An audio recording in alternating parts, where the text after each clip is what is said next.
নমস্কার বন্ধুরা। এখন শীতকাল, তো শীতকালে তো ঠান্ডা পড়বেই, কিন্তু এবার একটু বেশি পরিমাণে ঠান্ডা পড়েছে।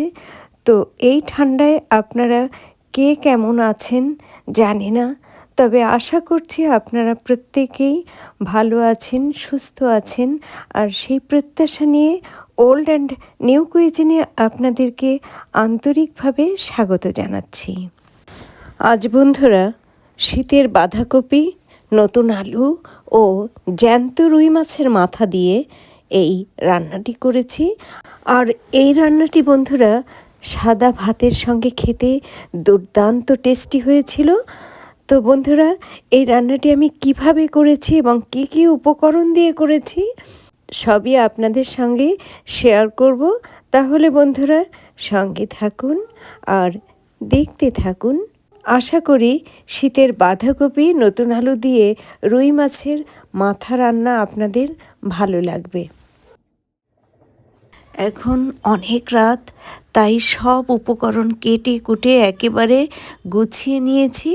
তো বন্ধুরা দেখুন, আগে থেকেই রুই মাছের মাথার মধ্যে লবণ, হলুদ গুঁড়ো ও ঝাল লঙ্কার গুঁড়ো দিয়ে রেখেছি। আলু ছোট ছোট টুকরো করে নিয়েছি, বাঁধাকপিও কুচিয়ে নিয়েছি, টমেটো ও পেঁয়াজ আর কাঁচা লঙ্কা চিড়ে নিয়েছি। বাঁধাকপি ও আলু দিয়ে রুই মাছের মাথা রান্নার জন্য প্রথমে আলু ভেজে নেব। সেজন্য চুলায় কড়াই বসিয়ে মিডিয়াম ফ্লেমে গরম করে নিয়ে এর মধ্যে দিয়ে দিচ্ছি সরষের তেল।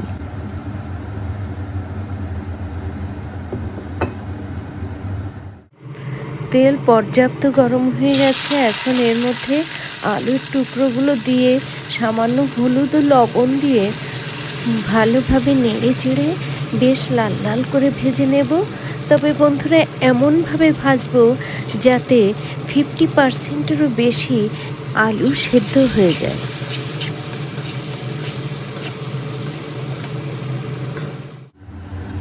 আলুর টুকরোগুলো 50%-এরও বেশি ভেজে নিয়েছি। এখন কড়াই থেকে অন্য একটি পাত্রে তুলে নিচ্ছি।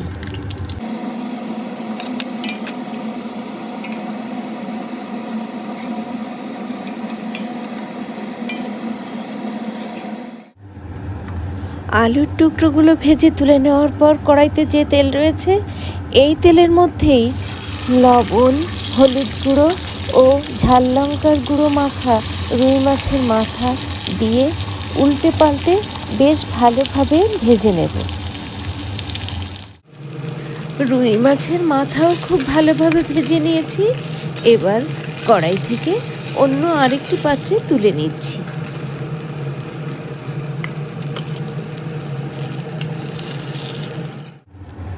রুই মাছের মাথা ভেজে তুলে নেওয়ার পর কড়াইতে আবারও পরিমাণ মতো সরষের তেল দিচ্ছি।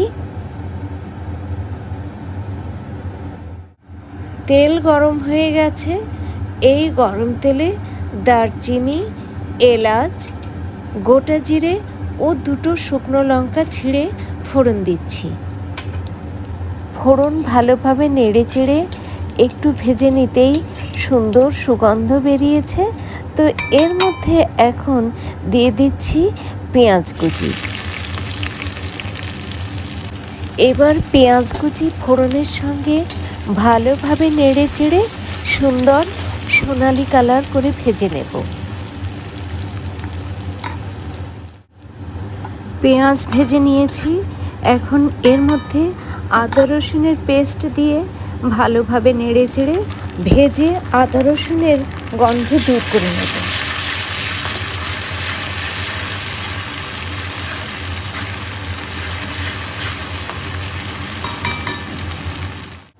ফোড়ন সহ পেঁয়াজ কুচির সঙ্গে আদা রসুনের পেস্ট ভালোভাবে নেড়ে চেড়ে ভেজে আদা রসুনের গন্ধ দূর করে নিয়ে এর মধ্যে দিয়ে দিচ্ছি খুব মিহিভাবে কুচানো টমেটো। দিচ্ছি একসঙ্গে রাখা ধনে জিরের গুঁড়ো, হলুদ গুঁড়ো। আর এই সব উপকরণ ভালোভাবে কষিয়ে নেওয়ার জন্য এর মধ্যে দিচ্ছি পরিমাণ মতো গরম জল। গরম জল ব্যবহারের পর গরম জল দেওয়ার পর সব উপকরণ গরম জলের সঙ্গে ভালোভাবে নেড়েচেড়ে মিশিয়ে দিয়ে চুলার ফ্লেম লো টু মিডিয়ামে রেখে ঢেকে কষিয়ে নেব। প্রায় মিনিট 3 সময় ধরে মশলা কষিয়ে নেওয়ার পর ঢাকনা তুলে নিচ্ছি। দেখুন বন্ধুরা, এই মশলার মধ্যে জল জল ভাব রয়েছে। তো এর মধ্যে এখন ভেজে রাখা রুই মাছের মাথা দিয়ে ভালোভাবে নেড়ে চেড়ে রুই মাছের মাথা খুন্তির সাহায্যে ভেঙে দেব এবং ঢেকে দিয়ে মশলার সঙ্গে রুই মাছের মাথা কষিয়ে নেব।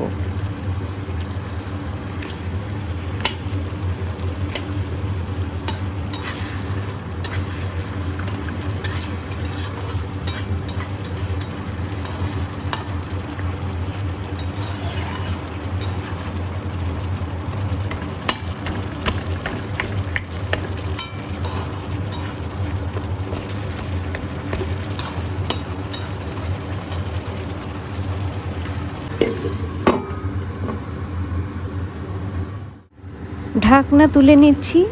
দেখুন বন্ধুরা, মশলার সঙ্গে রুই মাছের মাথা খুব ভালোভাবে কষানো হয়েছে, যার ফলে মশলা থেকে তেল বেরিয়ে এসেছে। তো এ পর্যায়ে এসে এর মধ্যে দিয়ে দিচ্ছি কুচিয়ে রাখা বাঁধাকপি। আর বাঁধাকপি দিয়ে বন্ধুরা এর মধ্যে একে একে দেব স্বাদ অনুসারে লবণ ও আধা চা চামচ পরিমাণ চিনি। চিনি যদিও স্বাদবর্ধক, তবে এই চিনি দেওয়ার ব্যাপারটি সম্পূর্ণ অপশনাল। যদি কেউ চিনি দিয়ে এই রান্নাটি করেন সেক্ষেত্রে তার কাছে স্বাদ বাড়বে, বই কমবে না। তবে যদি কেউ চিনি ব্যবহার না করতে চান সেক্ষেত্রে তেমন কোনো অসুবিধে নেই। এখন কষানো রুই মাছের মাথার সঙ্গে বাঁধাকপি ভালোভাবে নেড়েচেড়ে মিশিয়ে এর মধ্যে কয়েকটি চেরা কাঁচা লঙ্কা দিয়ে ঢেকে রান্না করে বাঁধাকপি কিছুটা নরম করে নেব। আর এ সময় চুলার ফ্লেম লো টু মিডিয়ামে রেখেই রান্না করব।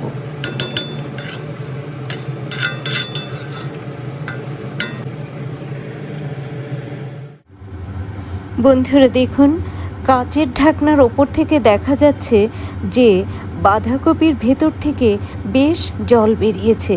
তাই এ পর্যায়ে ঢাকনা তুলে নিয়ে এর মধ্যে দিয়ে দিচ্ছি ভেজে রাখা আধা সেদ্ধ আলুর টুকরোগুলো।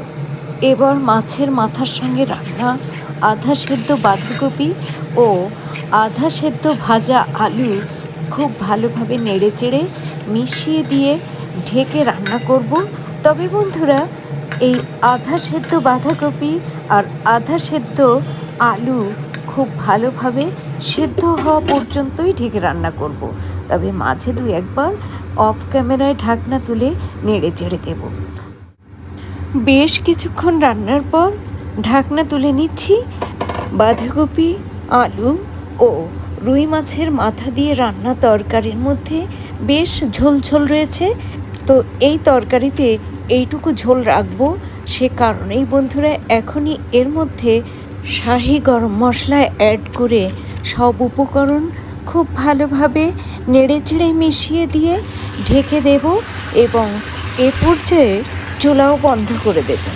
বন্ধুরা, আপনাদের কাছে যদি ধনেপাতা থাকে তো যখন শাহি গরম মশলা ব্যবহার করেছি তখন আপনারা ধনেপাতা কুচি এর সঙ্গে ব্যবহার করতে পারেন। যদি ধনেপাতা কুচি ব্যবহার করেন তাহলে এই রান্নার স্বাদ ও সুগন্ধ আরও বেড়ে যাবে। সত্যি কথা বলছি বন্ধুরা, আমি তো রান্না করেছি রাত 12:30টার পর। তো আমার কাছে ধনেপাতা ছিল না, আর অত রাতে কালেক্ট করারও কোনো উপায় ছিল না।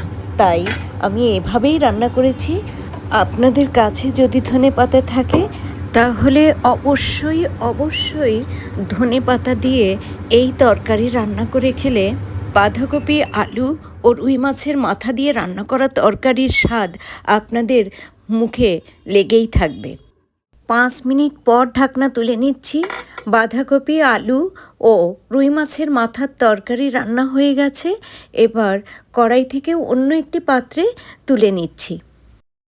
বন্ধুরা, বাঁধাকপি, আলু ও রুই মাছের মাথা দিয়ে রান্না তরকারি আমি সাদা ভাতের সঙ্গে খেয়েছিলাম।